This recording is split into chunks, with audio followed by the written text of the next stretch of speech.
Добро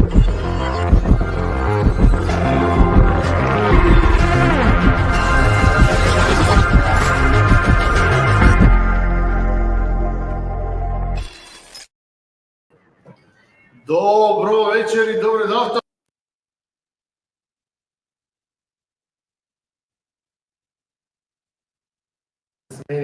Не изгубивме слика, ајде, се вративме. Малце имаме технички проблеми, не чепкај ништо. Имаме некои технички проблеми вечерва, камерата не работеше, така да сега имаме многу поголема резолуција и многу по-чист изглед на подкастот и ворете, затоа што вечерва имаме за гостин Симон. We are going to be conducting our discussion in English because it's easier for you. You know Macedonia. You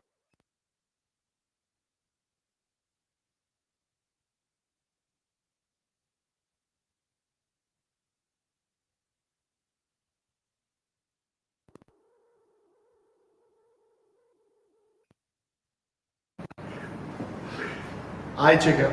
Сега е окей. Ама пак нема да биде окей. Значи, ни јавуваат од техника дека може да имаме пак проблем со камерата. Супер изгледа, али снима само 15 секунди после враќа на Rainbow. Одлично. Така да, ќе видиме сега. Ќе пробаме да одиме колку што можеме. If we have too many technical issues, then we will do this.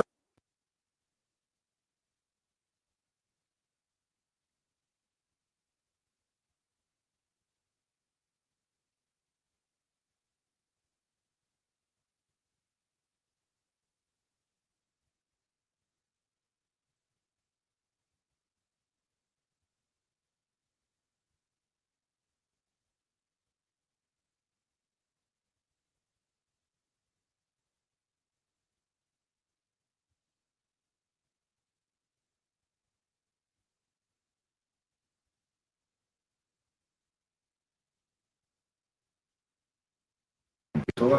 Wait, where? Logordi, same as you. Logordi, all right, the center of the Macedonian kingdom. Ne Logovardi, Logordi. Logordi. All right, okay.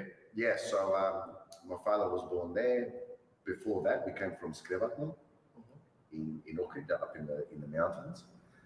My father came to Australia in 1971. He met my mother, they got married, had me, two younger brothers. But yeah, I've been very interested in history, specifically in Macedonian history. I've been looking into it for 25, 30 years nearly now. And there's a lot of information that's out there, a lot of information that people choose to accept or choose to ignore. I see. And I spent many years arguing like an idiot with people on the internet 20 years ago. You point them to the truth, they'll make a ridiculous statement, something that is clearly not true. You face them with the facts, and they will still not believe you, or they'll ask you a direct question. You answer that question thoroughly, and they won't accept it. You may as well hit your head on a brick wall. I've seen it. Yeah. And I realized it is a waste of time. It's like me hitting my head on a brick wall. And you decided to do something about it. Well, I decided to collect information. So essentially, over the last 20, 25 years, I was collecting information for myself. Facts, documents, books, papers, everything. And everything from 4000 BC until modern times now. So what I actually did was I was collecting all of that information and making it easier for myself to find. I was noting it all down in my computer. So you're basically organizing, cataloging and stuff like that, so for easy access, so that when you fight with people online, Correct. It's easily accessible. That is exactly what I was doing. But as the years went on, I realized, look, I have hundreds of books, thousands and thousands of documents and papers and pictures and statements, newspaper clippings, going back hundreds of years for the modern era. And basically I was collecting all of this, as I said, put it all onto the computer. And then I think it was 3 years ago, maybe two 2 or 3 years ago, I realized the volume of information that I had. There was a lot. And I'm very OCD, OCD, for people out there. Obsessive compulsive, and just having information mixed up, something from 3,000 years ago to 1947 to 2,000 years ago to 1984, it was not sitting well. There is not a place where you can go for a chronological there is not breakdown of everything that you can find about not Macedonia specifically, but anything. Correct. Here's history is very focused. This is a book about this thing or this person or this occurrence. It's very rarely that you see a kind of a cataloged chronological order through history, which is, I think, what you did. Correct. Mm-hmm. That's exactly what I was just about to mention. So it was maybe 2 or 3 years ago. I can't remember exactly. And you understand, I come to Macedonia every year for summer, 3-4 months, June, July, August, part of September. And I thought, I've got 30 hours on this plane. All right. Okay. And I've seen every movie that there is. So there's no point watching film. So I opened my laptop and I thought, I'm going to use this time and I'm going to put it all in chronological order, which is a big process because I have to go through all the information that I have. So I started with that, which took quite a while. I didn't get it all done in the 30 hours. And then I think sometimes while I was here, or it might have even been on the flight back, I noticed that certain things, even if it was in chronological order, belonged in a separate section. So what I essentially did was create chapters, essentially. I did not realize I was writing a book at the time. I see. You're just kind of organizing it for yourself. This was for me. This was only for my own information. And then it occurred to me, hang on a second. If I've spent all this time, all these decades and all of everything preparing this for myself to make it easy to read, easy to find, easy everything, I'm sure there are people out there that want that also for themselves. So that's when I reached out to publishers and to agents and this and that to try and get the book published so I can reach the Macedonian diaspora everywhere. So that's kind of how this came about. So I see the book. So a book came out. This is the book. So I see there is an English version and there is a Macedonian version. Yep, English. I brought those 2 versions here. Can we get that right with the light? There we go. Yeah. I've actually got it in 7 languages. So I did it I've got 7 different translations, being English, Macedonian, Greek, because they need to read it, German, Italian, Spanish, and Brazilian Portuguese. I have it in 2 formats, so it's hard copy like this, and also have it in Kindle version. Now the reason, I'm just going to bring something up here for you and for the readers to understand, or listeners I should say. So obviously in doing my research for this book and knowing which translations I'm going to need and where the audience is of people that I need to reach out to, obviously I had to do my homework. So in Australia, United States and Canada alone, they have well over 200,000 Macedonians in each country. That's not counting people from Aegas or from Pirin. In Germany, there's 85,000 Macedonians. Where did you get these numbers? Through research. I was looking up populations, census from every country in the world, which obviously took a long time. And I have to verify that it's accurate before I can put it to writing. So that explains the German translation. In Italy, there are over 80,000 Macedonians. That explains the Italian version.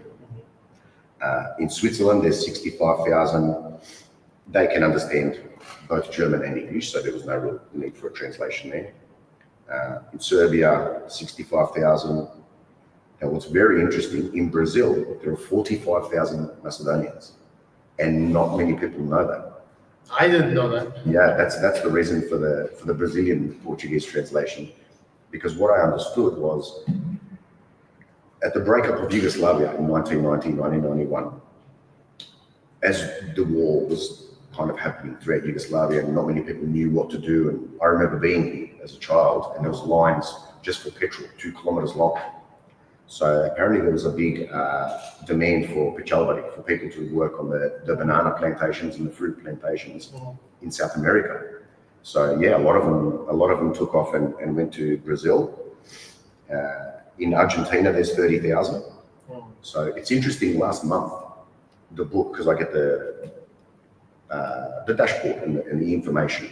Last month, I think it was 19% of book sales was from Mexico, which means it's going to be the Spanish version, which means the people from South America were ordering via Amazon Mexico.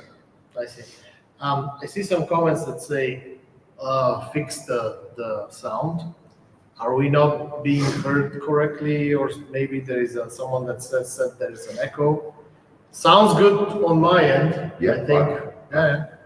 Let us know, please. Yeah, but let us know if there is an issue with the sound. What's the specific problem that you're having? All right. So then let me see if I have the right output. Maybe that's the problem. No, it is the right output. 1, 2. Yep, it is correct. All right. Okay. So tell us what's in the book. Right. So you told us a little bit about how you came to collect the stuff that is in the book. So I gather there's a lot of different sources, different material, different. How is it structured, the book? So essentially, when I wrote it, like I said, I wanted it to be as easy and as simple as possible to access the information that they were after. Because I'm a reader, I love to read. I know there are a lot of people that will never pick up a book in their entire life. And they're people we need to reach out to. They're the people that need the information the most. So what I did before I reached out to publishers was I gave them a snippet and showed them like a bit of a short version copy to see what they thought of it. And they all said the exact same thing. They said, we've never, ever seen a history book formatted in this way before.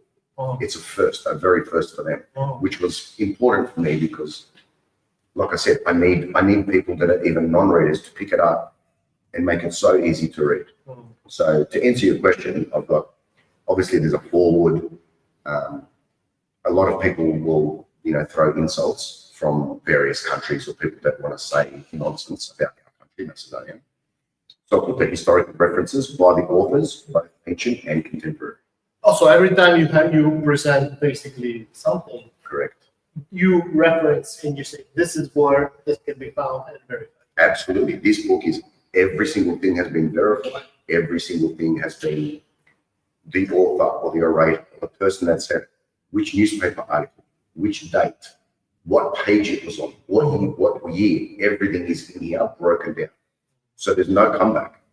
There can be no comeback. If someone says something silly about, for example, XYZ 1947, rubbish, which we know is rubbish.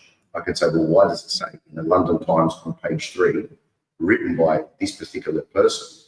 And there's the article. So I've got over 150 newspaper articles going back, 150 years that are the exact opposite of what this. You're basically not kind of, you're not retelling something, but you're purely quoting from this source. Correct. This source. Correct. So there is no kind of space for someone to say, this is your interpretation, this Correct. is what you think. It's Fact. always, this is, and you are basically revealing what other people, scientists, historians, politicians, I guess, whoever, have been saying about Macedonia. All right. What's the one kind of big, I'd say, like the big piece of proof or revelation? What's your kind of favorite thing to bring up from the book? Well, I know there's a lot. the entire book. Yeah. The entire book. Like I mentioned, you can take bits and pieces from everywhere. Like I suggested, format that was easy to read, and some things didn't match certain sections. So I broke it up into chapters to make it easier for people to find. So, not only the historical references, I've got important points of references, gods, going back to Homer times, the ridiculous 6th century Slavic migration theory, which is complete nonsense and was disproven many years ago. I talk about the Kalash and the Hunza and what they said, what they personally said themselves. Okay. Not my interpretation, not what anyone else, what these people have said coming from their own mouth. I've got a chapter here on politics, the official name changes, forcible integration, annexation of lands. I've got images of every village, town, bridge, city, everything that was changed, over the last 100 years. I've got an entire list just from Macedonia, entire list of every single village. The original Macedonskata name and its current name. So things like that. We discussed things like the Rosetta Stone, the name dispute, the biblical references. So how can people say, Macedonia doesn't exist? Macedonia was invented in 1991. Hang on a sec. The Bible was written 2,000 years ago, and it's mentioned directly over 36 times. That's something we have spoken a lot on this podcast. The fact that Macedonia is one of the few surviving names that are mentioned in the original. There are 3 countries in the history of the world that have never ever changed name since inception. Macedonia has always been Macedonia. Egypt has always been Egypt. China has always been China. Every other country has had a different name at some point in the past. So let me give you an example. People love to say ancient Greece. There's no such place as ancient Greece. Yeah. Greece became a country in 1830. Yep. Now, when they say, oh, no, we're talking about this. Okay, well, let me give you another example. Do you say ancient Italy when you're talking about the Romans? No. Do you say the ancient Iranians when you're talking about Persia? The ancient French when you're talking about Gaul? Yeah. The ancient Lebanese when you're talking about Phoenicia? Every country has been called something at some other point. They're the only 3 that have never, ever changed that. It's been a point of contention here for us as well. The fact that how much of what now is called Greece in just normal historical parlance, people just say, "Oh, that's just written in Greek." Yeah. So, but I mean, it's really hard to get people. I mean, it's sort of like that shortcut. Talking about ancient sources as Greek sources has been around for so long. People have become so comfortable in using it that, I mean, I'm a person that is complaining about that, and I'm still using. Yeah. At some points, I catch myself in Greek, because it's just, it's something. It's what we've been taught. Stuff that's everything on TV, everything online, basically has that thing. So I think that's a problem, and we have discussed on this podcast different strategies on how to like combat that, how to go against that. It is a worldwide problem that they continue to use that false narrative. Ancient Greek. It's not ancient Greek. Ancient city-states, yes, absolutely 100%. But it wasn't a country to be able to call it ancient that. Like I said, you don't say ancient Bavaria, you don't say ancient Germany, you say Bavaria. No one is ever going to use that term. And that's the problem, that a lot of it's just repeated. And if it's repeated over and over, people accept it as true, even though it isn't. Now, going back to what you just said a moment ago about when they say, in Greek, no. It was written in coin, which was the lingua franca, which, to your viewers, the lingua franca was the worldwide language used for trade. Yep. It was used from Northern Europe all the way to Middle, if not Southern Africa, and all the way from Spain to almost India. It was used by everyone. It doesn't mean that they are Greek. The language was called coin. When Greece became a country in 1830 for the first time, they adopted this language as the national language, because I've even pointed out, I have a chapter on this. There were over 36 unintelligible languages used throughout today in Greece, meaning they could not understand one another.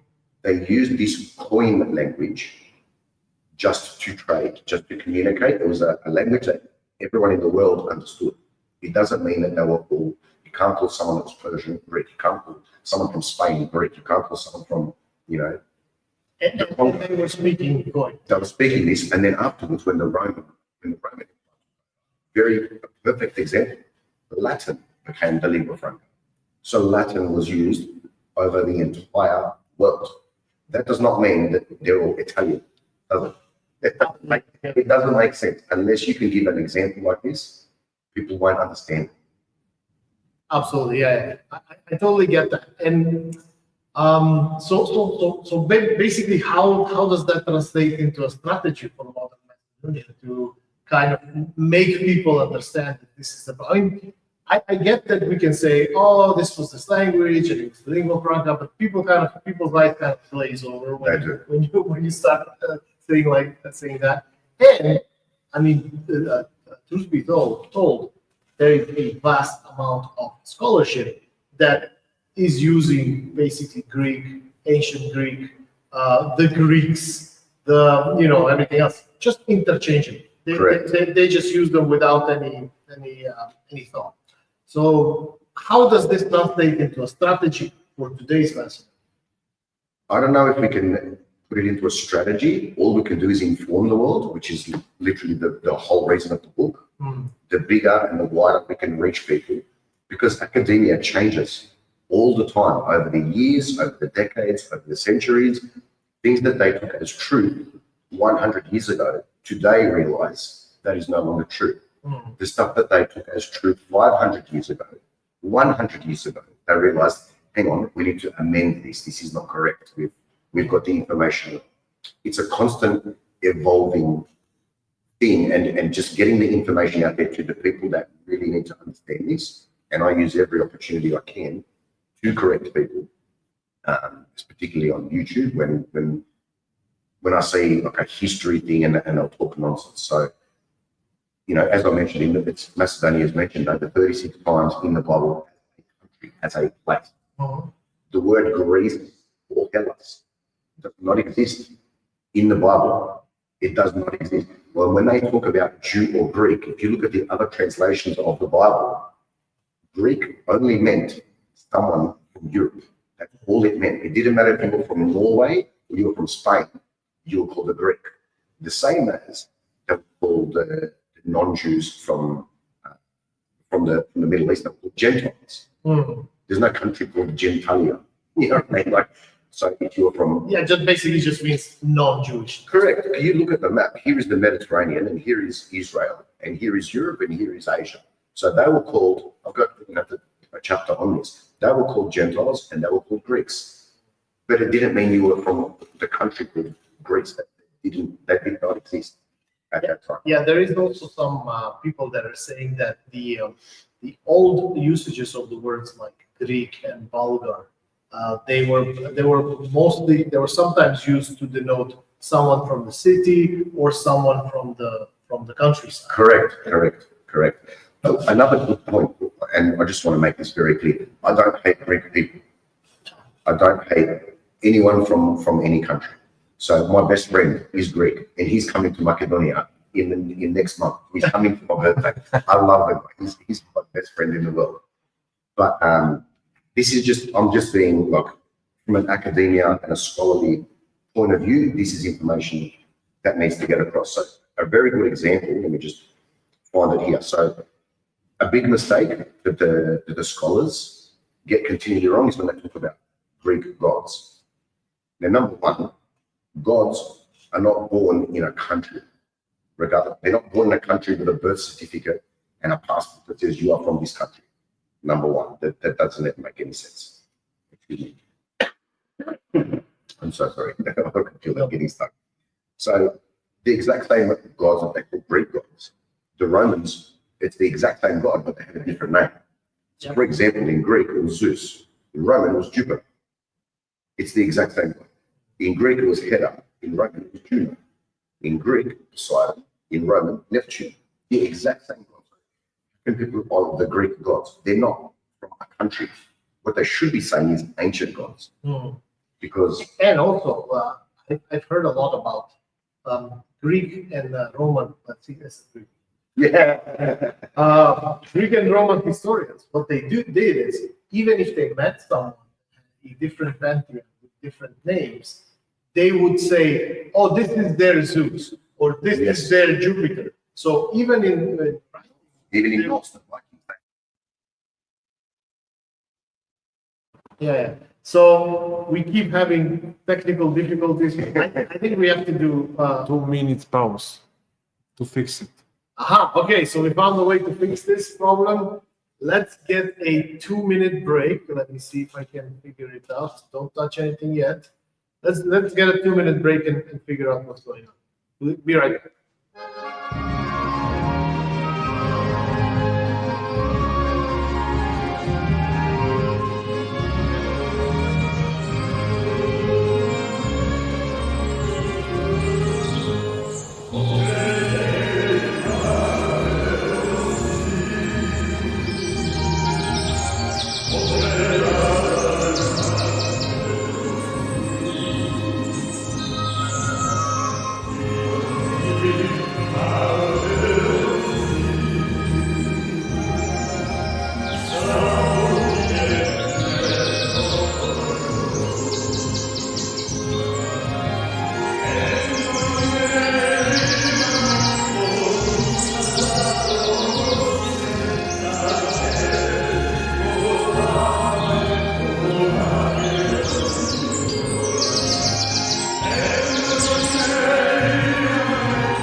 All right. Hopefully this is better for you guys. Let me know in the comments if the audio is a little bit better. Until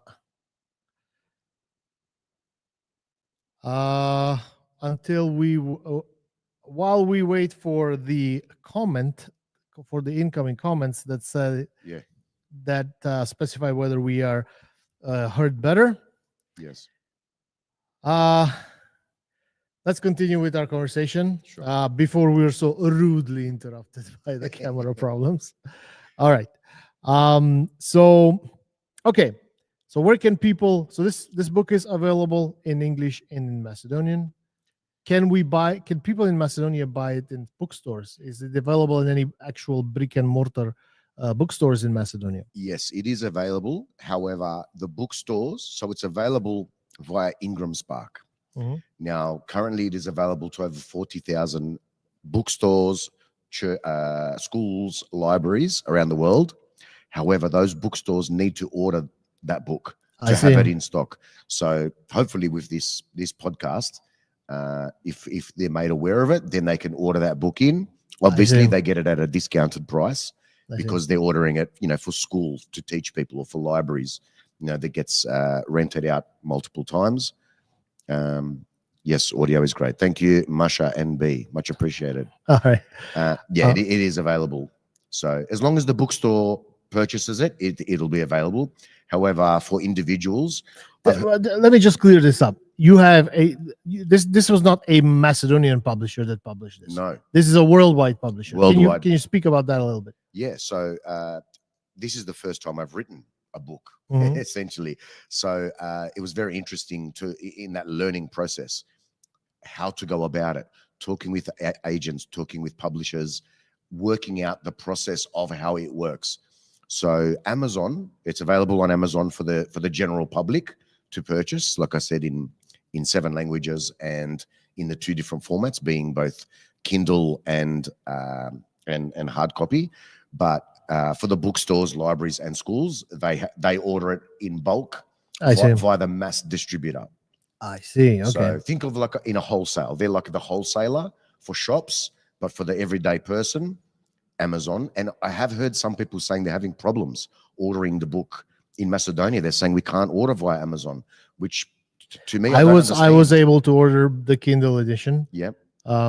I showed you that there were some problems about downloading to my Kindle, but I'm sure I'll find the device that I can download it. But so people are asking, why is it not available in any Macedonian library? Can you not, like, as the author, can you not take?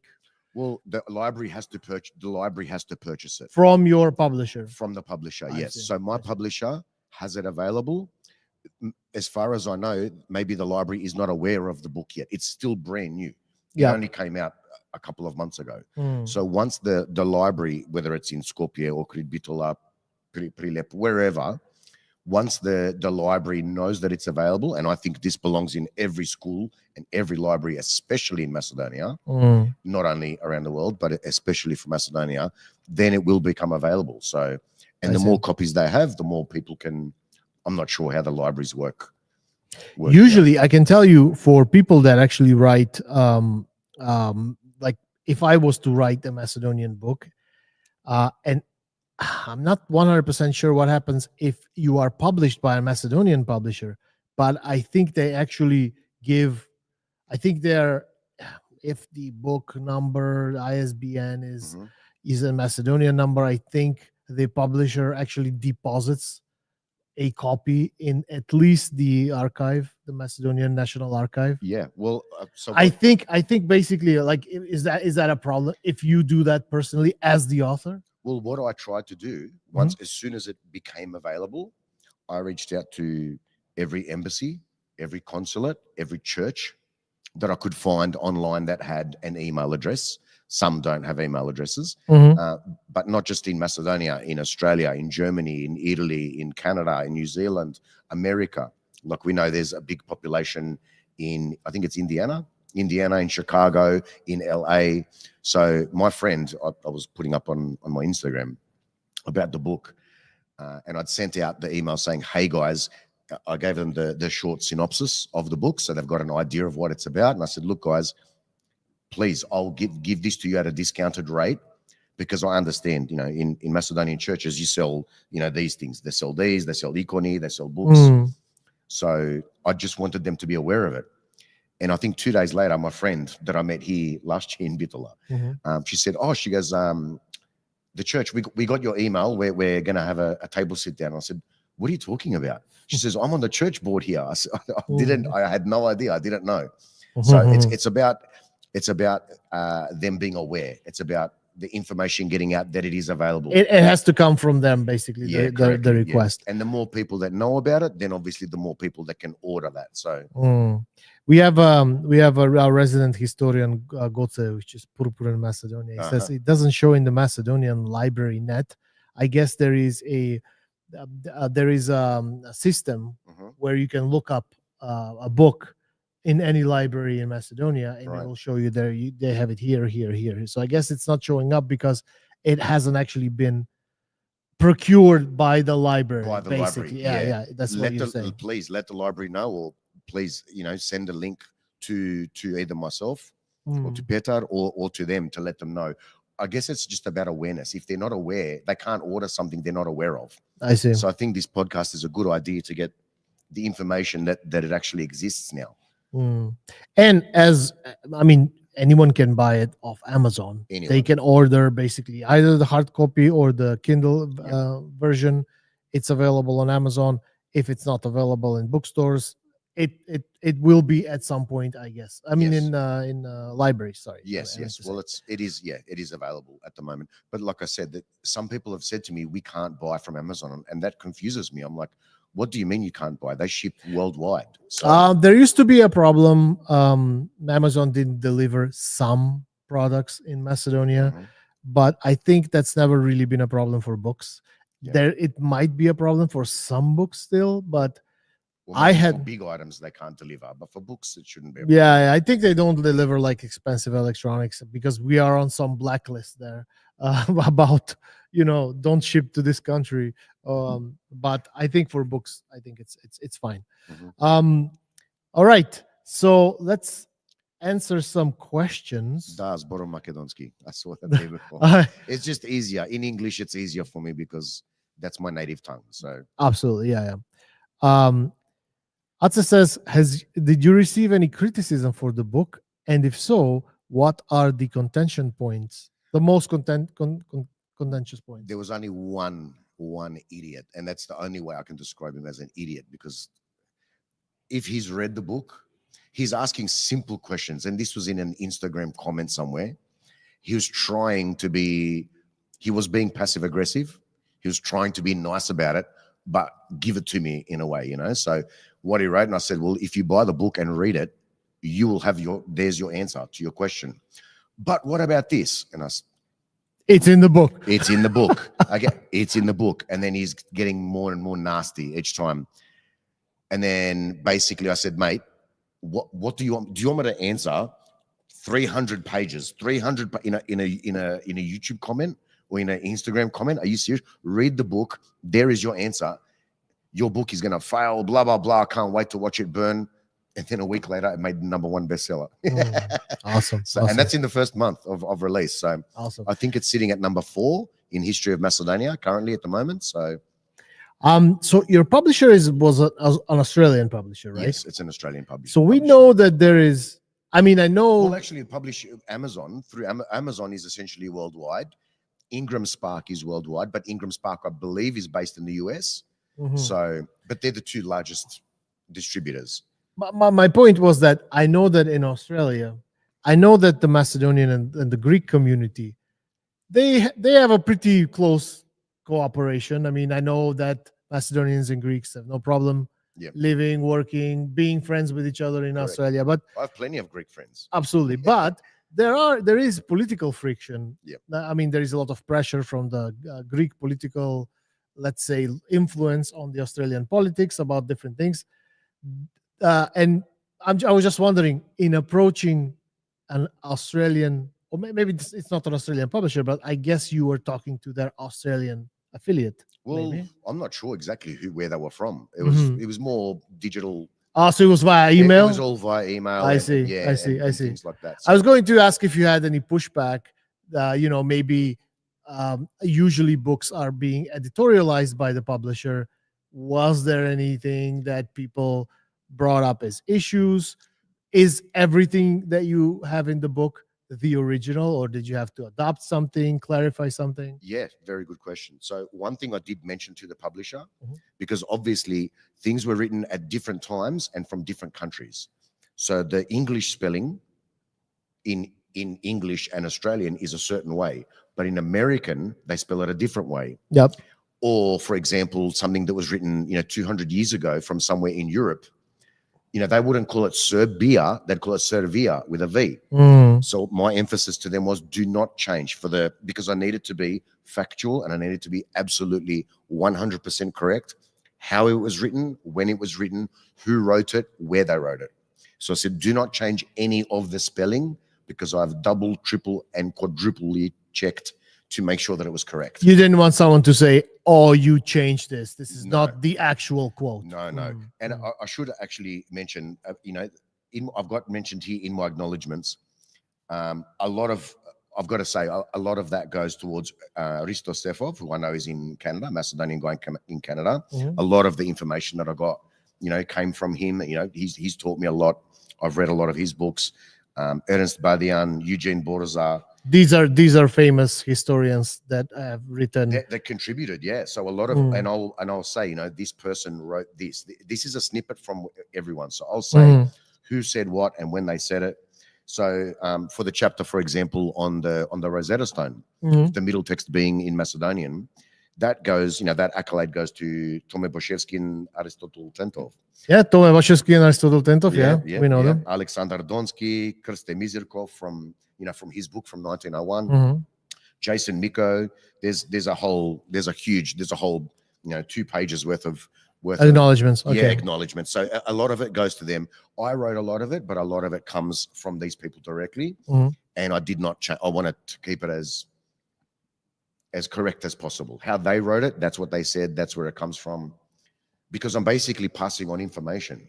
Absolutely. I'm not, some psychic that, can read the future or read the past or whatever.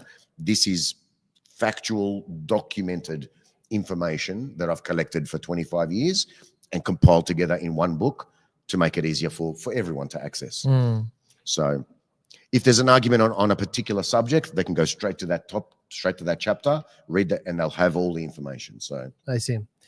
All right. Next question we have also from Atse says, is the correct way to say ancient Greek, ancient Hellenic, or even that as a unified nation is not supported by historical evidence? Is ancient Greek simply a propaganda term? I wouldn't say it's a propaganda term. Certainly in modern times, politically, it is used.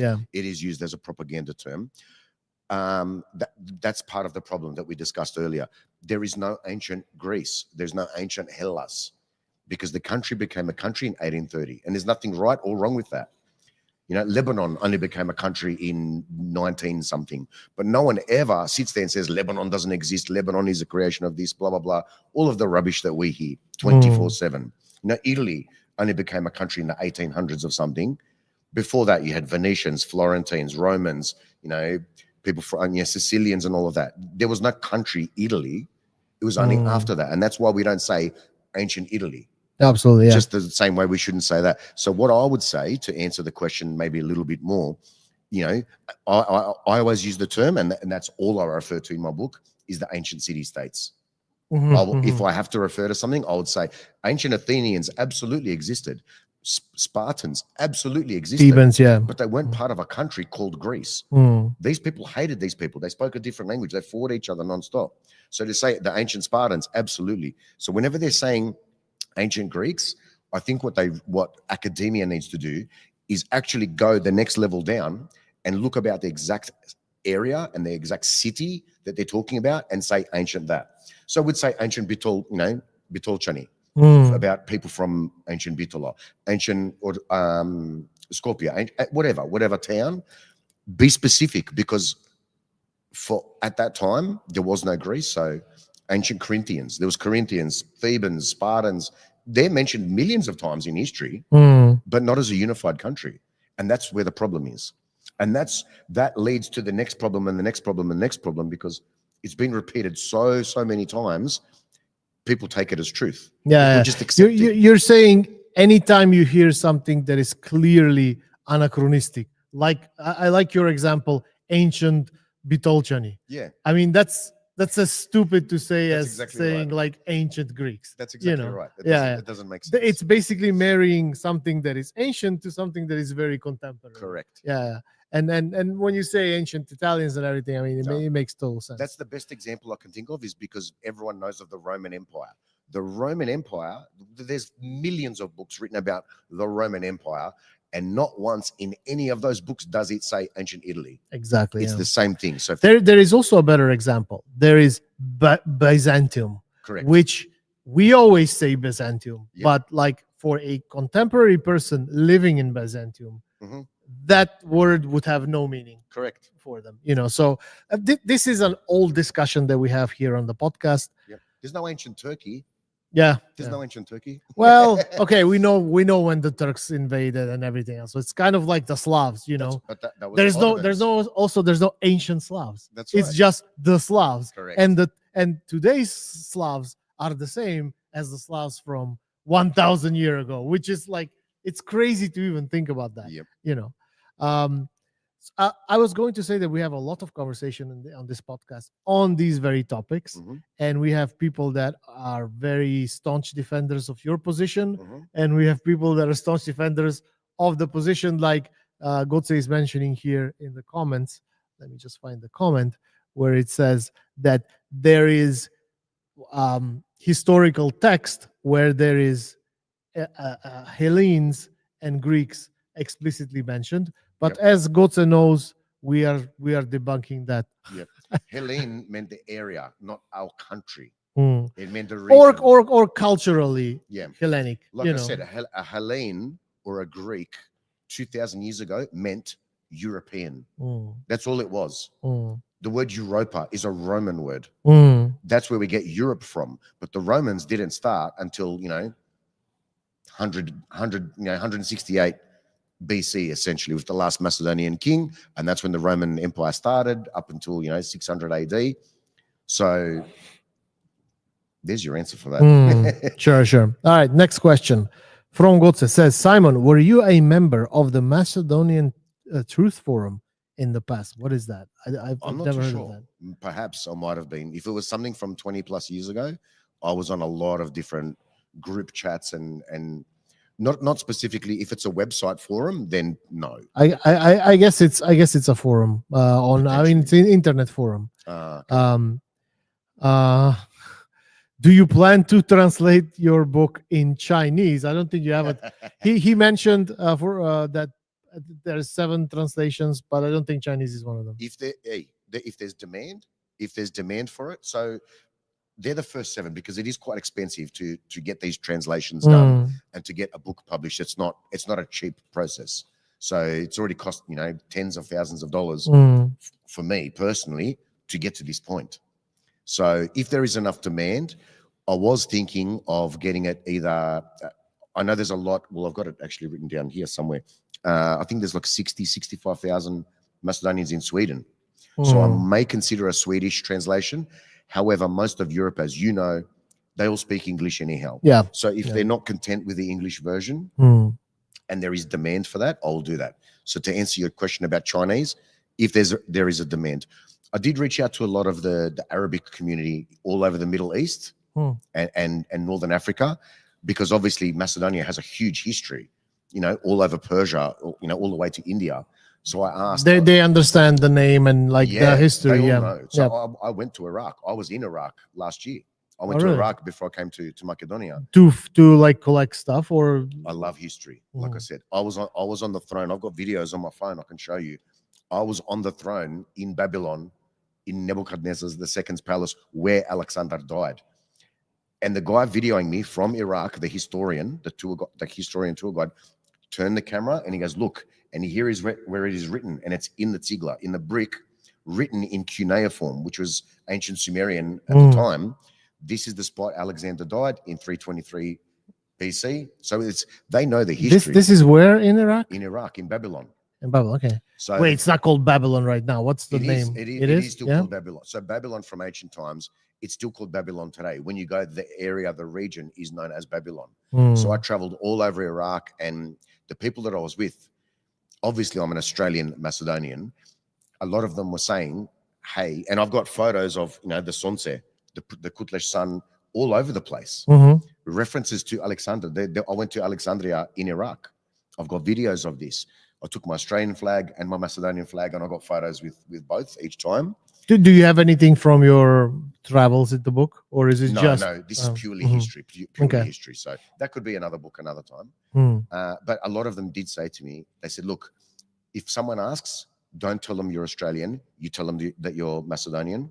They understand the history. The world knows the history. It just seems that our immediate neighbors at the time, right now, are either ignorant to that, they've got their blinders on, or someone is telling them not the whole truth, but the rest of the world knows. And they said, we love Macedonia. We know all about Alexander and the Macedonians that came through. Not once did they mention the G word. So they all know, and they said, no, we love Macedonians. You tell them that you're Macedonian, and you won't have a problem at all. Yeah, that's a part of the world where people don't usually travel. Yeah. But just like in Turkey, like being Macedonian in Turkey is you get respect, you get treated like someone, like a long lost cousin or something.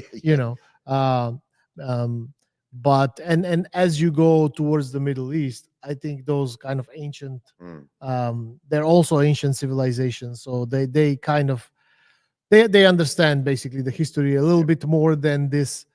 How should we call it? The westernized version of the history, where Greece is very central and Correct. and like the place where everything originates. Well, like what was I about to say? When I was there in Iraq, like I said, that they said, just keep mentioning that you're Macedonian, and I showed them all the historical facts.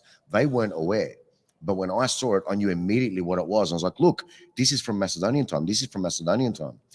And people I had people from all over the world messaging me, come to Pakistan for the Hunza and the clash. People from Iran, come to Iran. Maybe not such a great idea today to go there now, but yeah, they were so welcoming and friendly, and they know the history. They know the history inside out.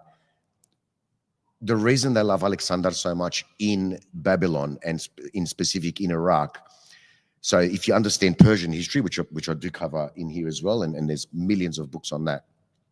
When Alexander III went through there, he was the one that restored Cyrus's tomb. We call him Kyros. It's Kyros in Macedonian, yeah? So obviously... Cyrus is the Persian king. Cyrus was the Persian king, and Darius was the one that destroyed, or there was someone other king beforehand that had destroyed his tomb. And even though they were on opposite sides, Alexander had the respect. Whenever he conquered someone, he always reinstated that king. He's like, I beat you, but this is your area, this is your people, you work for me, but you continue going how you were. So the reason they loved him so much was because he had that much respect for a culture and for people that he really didn't need to do that. And because he restored Cyrus's tomb, the people loved him. So he took that, I guess, from his father, from Philip Tori, the diplomatic side of things. He did it with war. The cosmopolitanism, that we say. Yes, correct. That's another big contentious topic on this podcast. Whether I would say the ingrained cosmopolitanism of Macedonians is a virtue or a flaw. Some people think it's a flaw. They think we need to be a little bit more selfish, take care more about ourselves and our kind of rights and everything. But I say that to be truly Macedonian in the ancient historical sense, you have to be someone that is cultured enough to recognize that everyone has a right to their tradition, to their culture, to their gods, to their religion, and everything else. I think there's nothing more Macedonian than that. Correct. Well, let's mention, and I've got hundreds and hundreds of examples in here. I just saw there was a comment. It's gone now. Here we go. So both Badian and Borza, if you move that, yeah. Badian and Borza call them and distinguish between ancient Greeks and Macedonians. Well, actually, like I said, you go the next level down. Yes, they do, but they're not technically called ancient Greek because there was no Greece then. So I've got examples from, from multiple ancient historians and ancient orators and the people that wrote that down 2,000 years ago. They distinguished between the Macedonians and what they called the Greeks because it was a collective of people. Absolutely. It wasn't the country. And he was, look, why would they distinguish? If Macedonia was Greek, why would they distinguish between that? There was a Macedonian that fought a Greek, or there's another part, from another ancient historian that says he was half Macedonian and half Greek. Well, how can you be half Macedonian, half Greek if Macedonia is Greek? You should be all Greek then. It doesn't make sense. Like, make it make sense. Absolutely. So, but they'll find something. You ask them that question directly, and they'll just throw insults at you. They'll never answer the question. They'll work around it and then throw an insult. And I'm like, no, answer the question, which I've done here. I've done here multiple times. One specific thing is you have very kind of multiple different things about Macedonia in this book. One thing you mentioned previously when you were talking about what's in the book itself, you mentioned there is the Rosetta Stone translation by Aristotle Tentov and Tomislav Boševski, which on this podcast we kind of have serious doubts about it because it's not it's not a purely scientific endeavor. We think it's a little bit more. I mean, not we. I don't want to cast everyone in that light. There is people that are on the opposite side of the argument, but my point is that it's more of a, I would say, more a politically motivated than purely scientifically motivated, and there is already a translation on that part. It's been identified. So, but my point is, there is a bunch of stuff in your book. Some of it may be showing one aspect of an issue from different sides.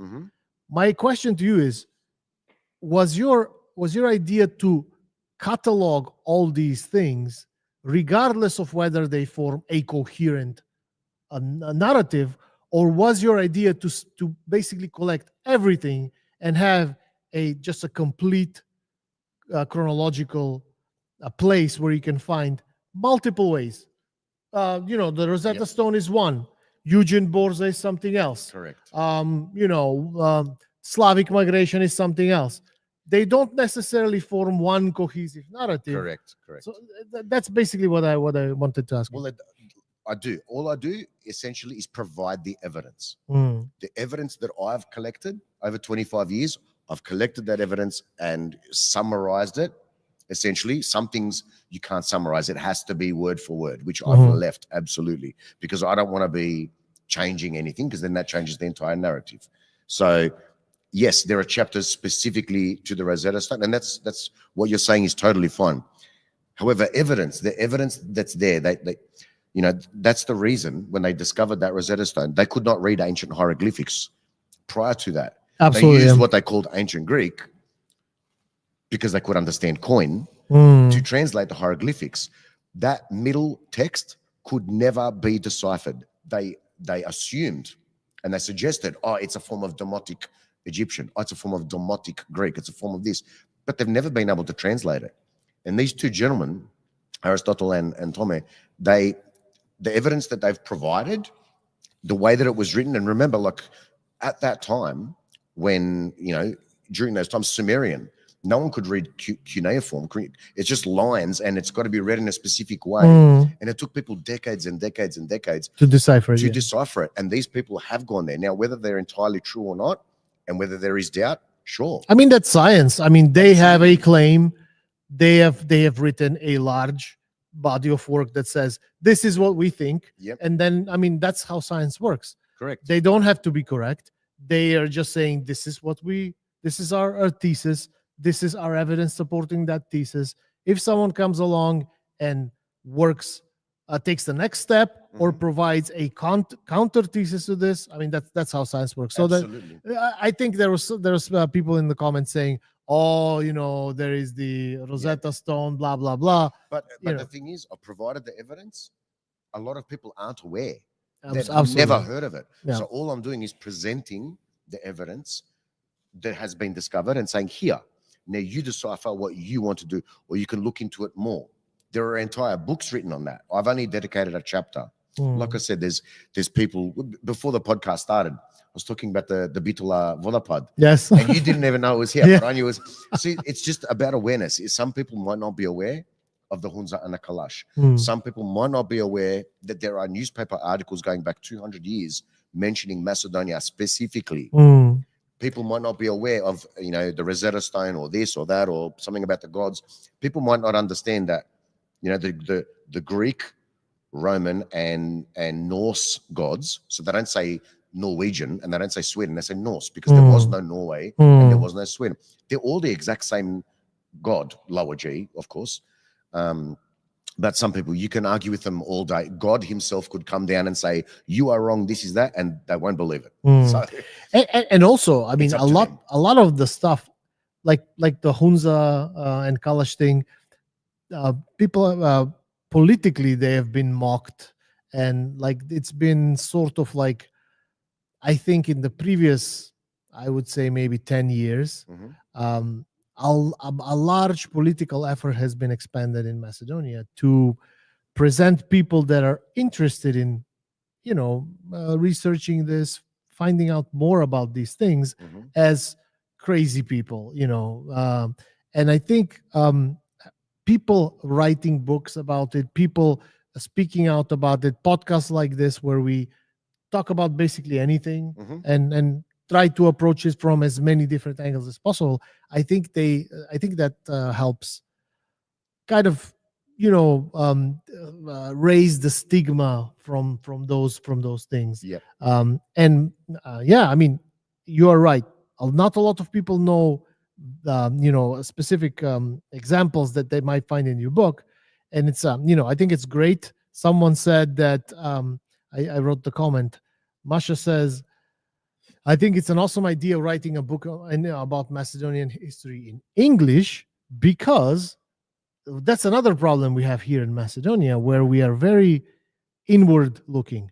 We argue among ourselves, we talk about a lot of different things, but the world doesn't see any of that. That's correct. So and we have been talking about having more podcasts in English to kind of help spread the word a little bit those more. people Yeah, absolutely. that need to hear it. Yes. And I think what you've done with the book absolutely helps that, regardless of whether someone will say this is not correct, this guy who wrote this in the 1800s was wrong, whatever, they will say that as well, regardless, as long as there is a record here. Well, you are a good example. You speak extremely good English. But what would be easier for you, to read the English version or the Macedonian version? Yeah, You're absolutely. born and raised in Macedonia. Yeah. I know you speak English, but your native tongue, it'll be much easier in Macedonian. Same for the people, a whole of Europe speaks English, but I want to give them that opportunity. Same, I can speak, I can read, I can write Macedonian perfectly. Speak, not so much. Read and write, perfect. Probably about 80% on the language, 80. Everyone says, oh, you speak perfect. I'm like, no, I don't. The gramatička je mnogo teško za mene, znaš? So just knowing these people can, they obviously speak English, but Italian is easier for them because they've lived in Italy their entire life. Yeah. Same as for German, same as for anywhere else. So I wanted to provide that option for people. And then, like I said, if there is enough demand, so I was thinking Swedish, but see what happens. Arabic, they said everyone speaks English. Don't worry about an Arabic translation, which is good. It saves me money. And there was one more that I was thinking of maybe doing a translation in Turkish because of the large Macedonian diaspora there. So I'll see how we go. If there is enough demand, I'll possibly consider in Turkish as well. So, all right, Turkish Airlines fly me here every year, so let's give them a leg up. Awesome. Okay, so let's talk a little bit about modern Macedonia now. Yep. You said you come to Macedonia at least once a year. Yep. Are you aware of the political situation in Macedonia? Do you have any thoughts on the name issue? Do you have any thoughts on is there anything about Bulgarians in the book? Yes, there is. There is? Yeah, Okay. there is. Of course there is. Okay. We're talking about Macedonian history. So. Yes. So then what would you say about the current situation that Macedonia. I mean, and we didn't talk about this. So if it's something you want to steer clear no, of, that's fine. That's you fine. know, that's I don't- understand. The everyday running. I think I've got. Yeah, you shouldn't know the politicians. I They're don't worthless know. anyway. I don't know what's good, what's bad, what's happening Yes. on that level of thing. But coming to the name issue, I do have a chapter on the EU, NATO, the European Union, all nonsense. I don't think we're the first country that was a country in Europe, and now we're begging to join Europe. To me, that's ridiculous. Every country that's in NATO, every country in the EU, they're all failing. They're all falling apart. I think stick to our guns. Name issue is not up for discussion. We should not change our name ever for any reason. Ever. Why are we bowing down to people, that weren't even countries 200-300 years ago? We've existed for 4,000, 6,000 years. And they're going to tell us now what to call ourselves, how to speak, what we can call our language. No. What about the Bulgarians' request? Right now it's they're talking about the inclusion of Bulgarians in the constitution. You mean Thrace? All right. There was no Bulgaria before 1870. So there was a question first that says, how many names did Bulgaria have? Because you were saying there were three countries that never changed. There was Thrace. They've changed that many times. Not even they know who they are.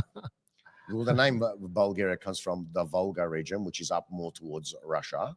Yeah, their original homeland, basically. And if you are a Volga, what does the word in Volga mean in English? If you're Volga, you're exactly, not so nice. So that's where they. But for Bulgaria to make any demands, period, go away. Shut up, child. Sit down. You're a new country. Like Australia is older than you. Australia was discovered in 1788. Bulgaria became a country in 1870, nearly 100 years later. No. And it was Thrace before that. So how can they say Bulgaria is Macedonia?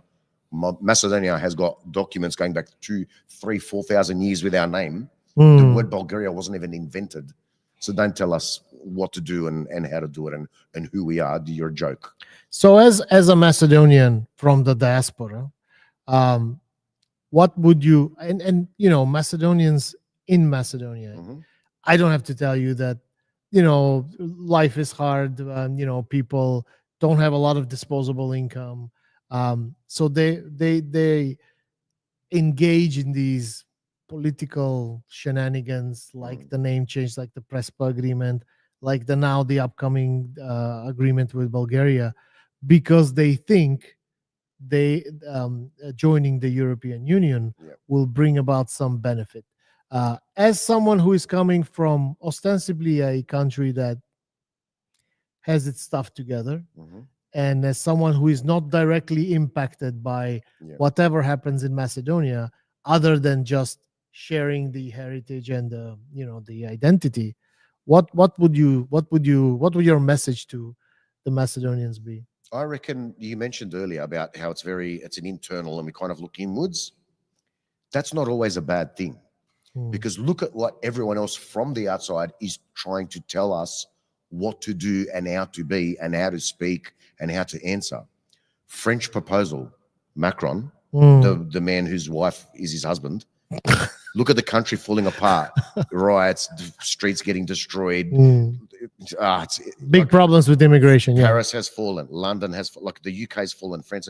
We're going to take advice from countries that have failed when they didn't even exist when we did. That's in some ways just focus on ourselves. Don't listen to the outside noise. Forget the outside countries. Forget the outside demands. Do what's right for us first. Us first. Then worry about everyone else. Oh, you're not in the European Union. Who cares? We know who we are. We know where we come from. The first country in Europe. The first Christian in Europe. Lydia from Macedonia. Written in the Bible. Absolutely. And we're going to listen to places that never even existed. They're going to tell us what to do today. People would say, but it's really hard to live in Macedonia if we have to sacrifice whatever. And this is how they sold the Prespa agreement. I mean, this podcast is one of the principal remaining advocates against the Prespa agreement. I don't know what your impression is, but people have largely accepted it. I mean, you hear Severna Macedonia on TV, on radio, all the documents. Where's Southern Macedonia? I mean, I understand all that, but I Yeah. mean, it's sort of, it's settling, Yeah. you know. And Because it's being repeated. That's the Yeah. issue. Like I said before about the other countries, if something is they think that if it's just repeated over and over and over again, people will just say enough and just accept it. No, stand firm, never give up. It's not meant to be easy. Yes, it's teshko. Yes, it's hard. It's not meant to be easy.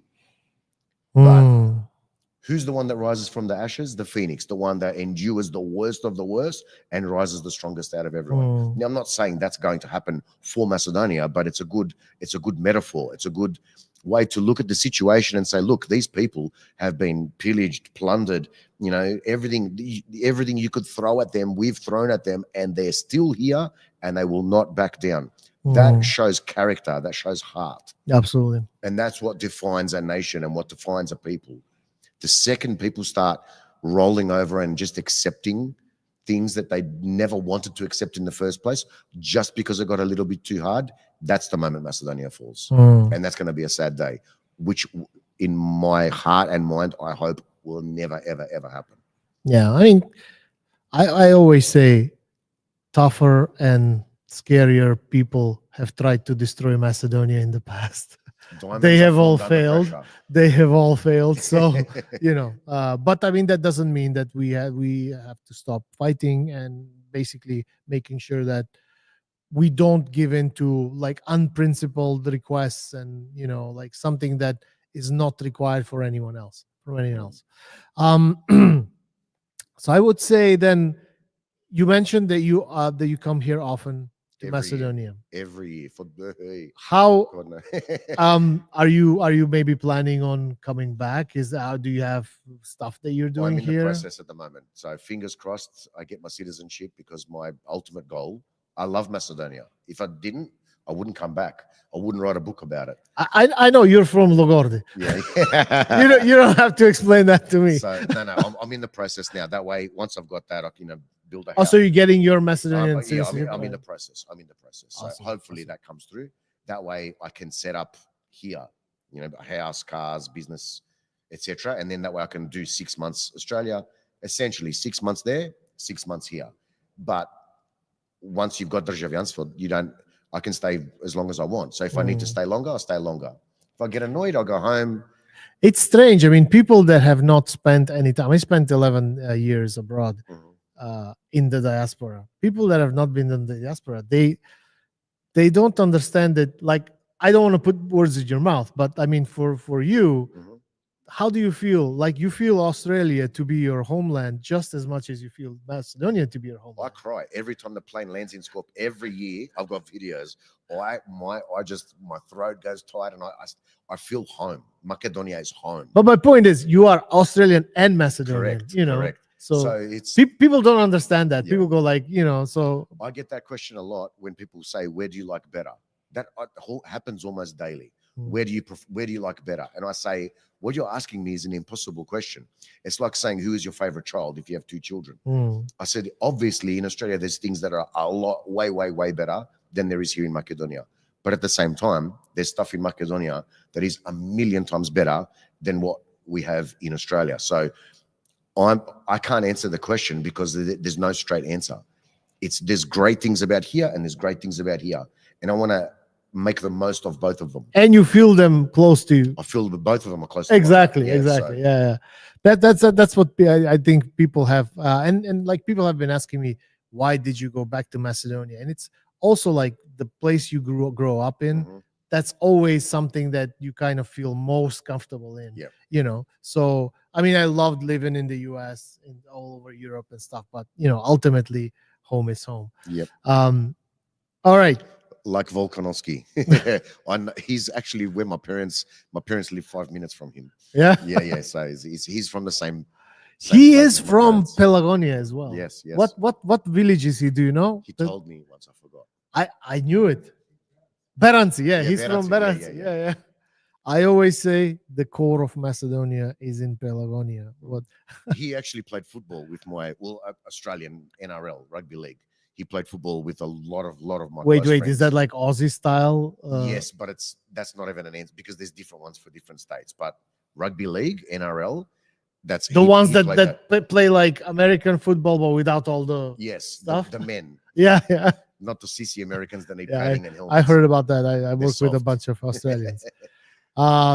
Masha says, how many pages is the book? Yep. Well, in the English version is 221. If you jump onto Amazon, you can jump onto Amazon. Maybe we should put a link. Maybe we should try and find the link. And put it there for people. I have to apologize because I don't have we don't have our director. Yep. That's he went to a concert in Skopje. So in Macedonian 251, because some words like in the English language don't translate to Macedonian and vice versa. So it needs further words to make it. I can't look for it. I It mean, won't come up. No, yeah. fair enough. We'll add it in later on, but Yes. it shows. So you can. I will add it in the description of the video. Yep. So that anyone who is Yes, let's do interested that. in getting the book, I will put the direct link to the Amazon And for page. every language too. So each language has got its own page. Mm. I'm not sure if it's linked up yet.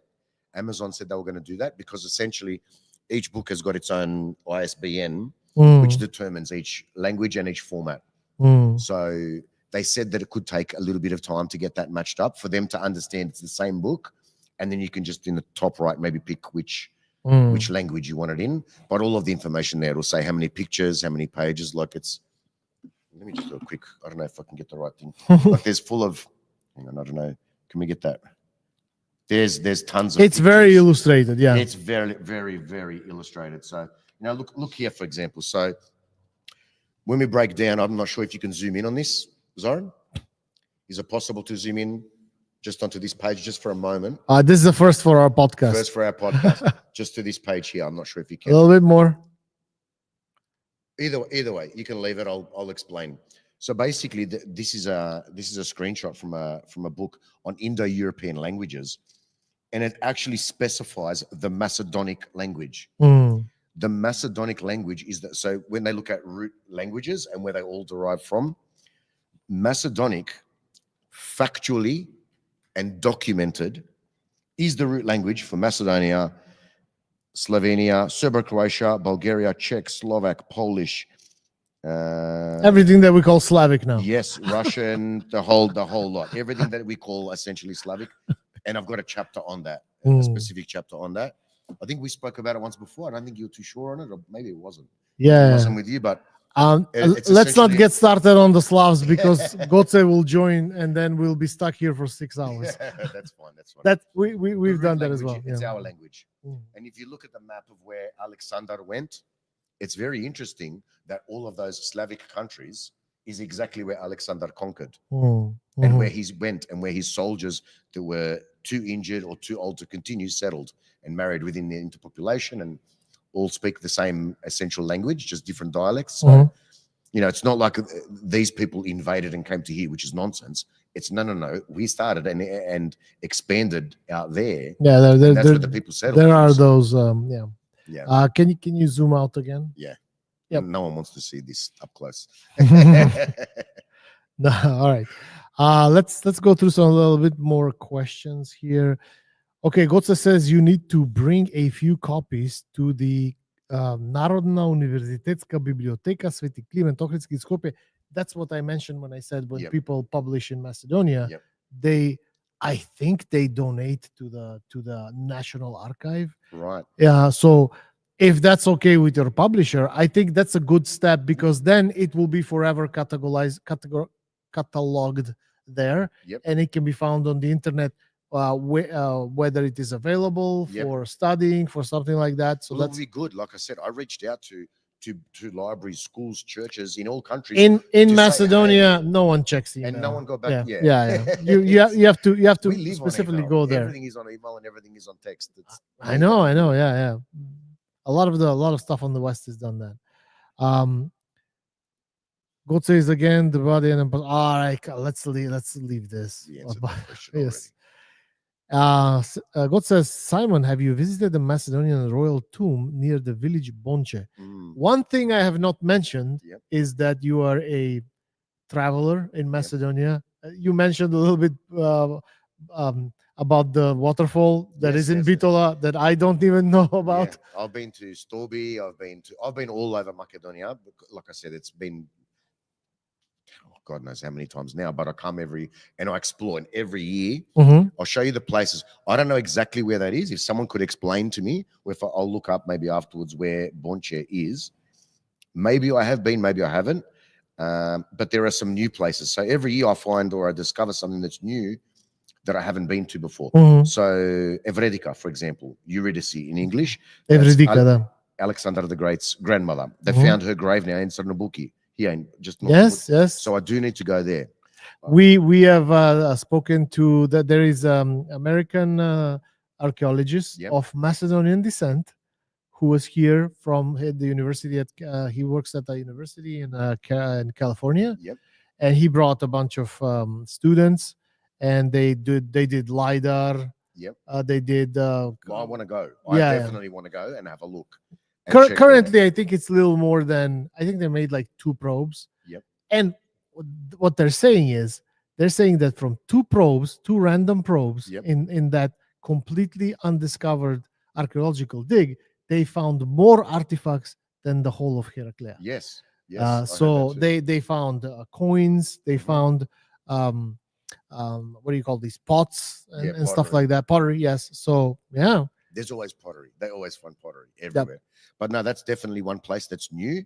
I've seen thousands of videos. So I follow a lot of Macedonian channels on YouTube, Mhm. and I watch their videos all the time on new discoveries and stuff. So a place like Bilazora at Dovčepole, I Mm. haven't been there yet. I definitely want to go there, which has Cassiopeia, which is the constellation of, the exact date that Alexander was born and died.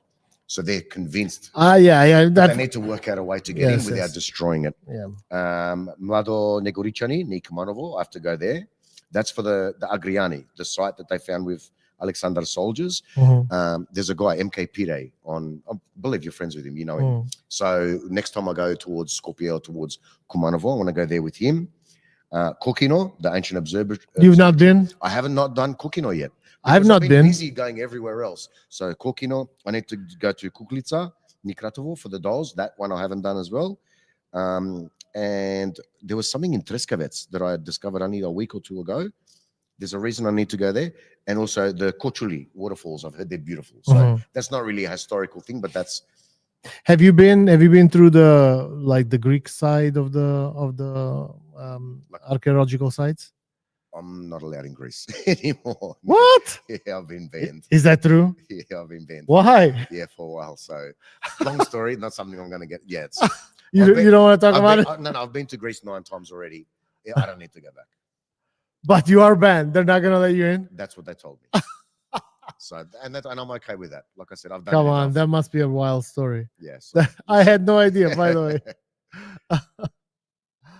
Gutsa says, come on, Simon, you went to Babylon and Alexandria, but not the sites. I did do the sites. I've done all of the ancient sites, just not this one. Just not this one. I've done plenty of sites. I mean, come on, to be fair, there's I've been a I've lot been of up to sites. Devchani, like all the way up the top there, all the ones in Ohrid, someone lived out Ferdinand, I've done that 1,000,000 times. The amphitheater there. I've gone all the way up Strumica and Štip and Storby up there. The Heraclea here, I've done 6 million times. So I've done plenty of sites. I'm just saying these are new ones that I haven't done yet. Yeah, and they keep finding basically. And they keep stuff, finding things. So it's something new to go to every year. So every year I find something new, a new place to go to, something new to discover.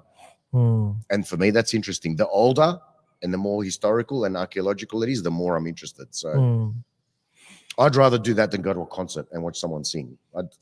My cousin found it boring. He stayed in the car. I spent 3 hours in Storby walking around, taking photos and videos. He's like, this is boring. It's old stuff. I said, I love this old stuff. This is amazing for me. You have to be that sort of person. Yeah. When we used to go to Greece on holiday, I spent the mornings to go visiting an archaeological site, and then the afternoons we would go, swimming, so that the kids could swim and stuff. So yeah. Because no one wanted to go to the dry, rocky, hot archaeological site. No, but I've done a lot of Greece in the past, like Athens and this and that. So it's before you got banned. The islands, yeah. I'm not Nine gonna. times. 9 times I went. And that's 9 years. That's 9 separate times. Not as in I came back to Bitola for 2 weeks and then went back. I mean 9 years I've been. Now, not so much. So okay. So when you eventually basically come back to Macedonia, are you gonna live in Bitola. Bitola, or Bitola is are you gonna live in Logovardi? No, Bitola. Oh, come on, that's a Bitola. knife through the heart. We battery died. Oh my god! Today the technical issues were off the charts.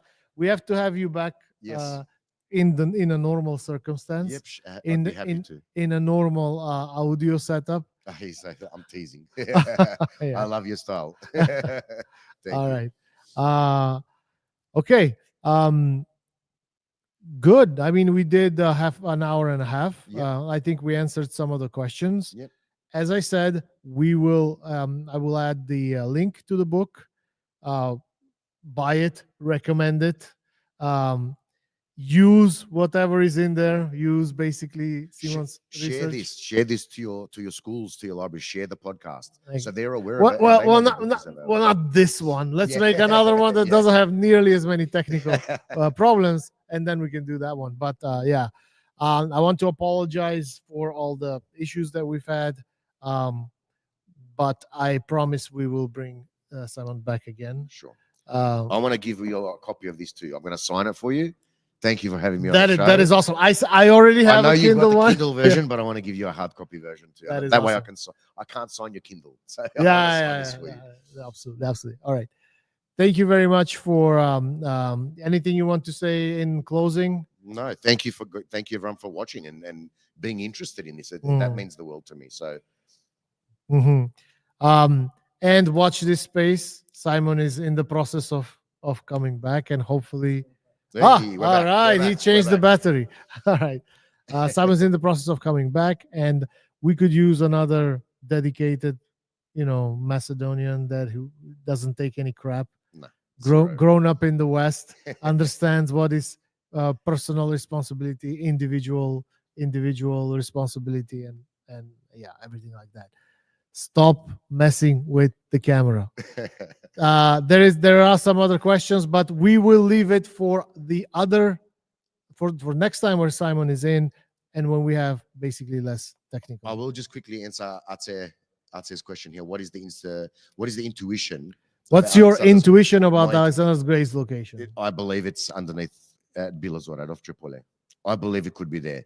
The interesting thing is now how we're going to get under it without destroying it.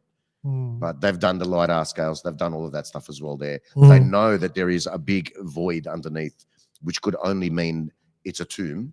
So it all points to that. The day that drops, the day they find Alexander's grave inside the Republic of Macedonia, will be to the world. All right. Thank you. And also, Janeta says, Simon, go to Prilep, Stibera, and Topolčany to visit. There is a pyramid there. I'm going. Yeah. Thank you, Janeta. Thank If you like archaeology. All right. And we promise we're gonna have an encore of Yep. I'll be back. We'll do it again. absolutely, yeah. Thank you, everyone. Sorry again for all the technical issues. Now, Thank you, guys. next time we will talk to you on Monday, hopefully with the normal setup and the normal camera. Thank you again, Simon. Thank you. It's for a having pleasure, as always. A fellow Logorčanec. Me. Yes. Always a good thing. See you, everyone. Thanks, And guys. yep. Ciao. Let me just find the end button here. See ya. Bye bye.